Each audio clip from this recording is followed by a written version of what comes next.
Yo, what's up mga ka-painting at yung experience natin sa Thailand, ah, tawag dito. Iba pag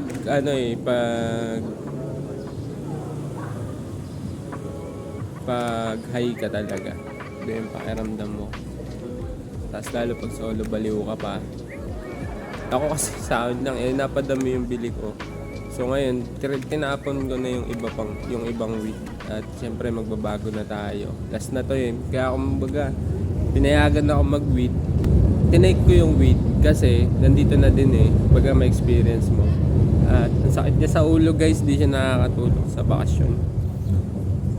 Depende na siguro kung marami kayo, mga magkakasama. Pero pag solong baliw ka lang, wala nang hirap.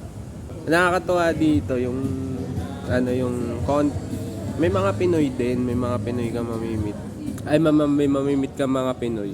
Tapos may time na walang nakakaintindi ng salita mo, ikaw lang. Lalo pag Tagalog. Di ba, may group of people.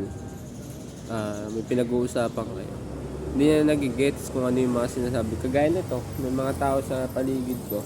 Pero yung pinagsasabi ko, hindi nila na iintindihan, hindi nila nagigets. Hindi tayo sa labas labas ng hotel. Hindi nila nagigets, kumbaga hindi nila naiintindihan yung mga pinagsasabi mo.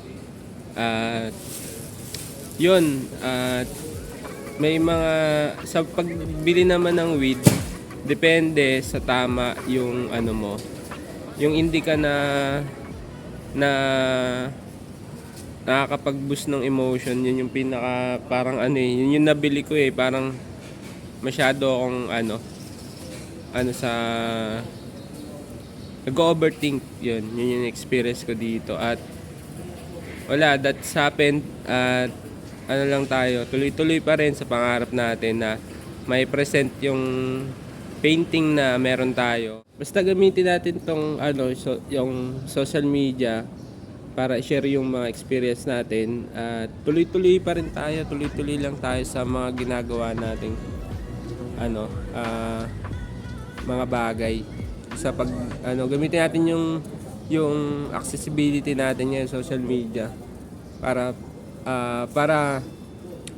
express yung ating mga saloobin. Lalo kami, yung Teng TV, may message kami sa buong Pilipinas. Sana may mapanood ng lahat yung message namin na meron kaming artwork na na unique at authentic na na wala pang nakakagawa ng klase ng art form na yon, kundi sa Teng TV painting lang. At magtutuloy-tuloy lang tayo sa paggagawa ng arts natin. Napakaganda niya guys sa mga sa mga tindahan. Isa sa magpapabongga ng mga business natin, magpapabongga ng mga bahay natin. Napakaganda niyang bagay. Kumbaga kung iisipin lang natin, napakaganda ng pakinabang niya. Syempre, 'di ba? Display, pampaganda ng at mapapansin ng mga taong makakakita na nakakilala mo na may ma-appreciate silang bagay na makikita sa'yo. Parating natin yung pangarap natin na huwag kayong magsasawa sa amin. Salamat sa inyong lahat. At wala pa naman kinikita sa mga nagtatanong. Wala pang I guess 5 years siguro pagtatanim namin ng mga kaibigan ko. Yun yung tatakbuhin ng career na pinili natin. So ano pang mangyari, kung ano man yung mangyari sa atin sa Teng TV, magtutuloy pa rin tayo sa pangarap natin. Dagdag ko pa guys, yung pag nandito ka, anywhere naman siguro sa mundo, as you travel, makakamit ka ng iba't ibang klase ng nationality. Always lang na remember at tatandaan mo lagi yung respect, religion, respect. Dapat may respeto tayo sa mga kagaya dito, napakadaming dito, Buddhism, Muslim, Kristiyano, madami. Yun yung pansin ko, nagbubuklod-buklod nung kagaya ng mga Indiano. Sa mga Indiano lang sila nagtitiwala at hindi sila nagtitiwala sa ibang mas gusto nilang bumili ng produkto sa mga Indiano, sa mga kalahi nila, lalo yung mga Indiano, kalahi nila. Ganun sila. At pansin ko din ang dami mga Asian culture din dito, mga Taiwanese, mga Pinoy.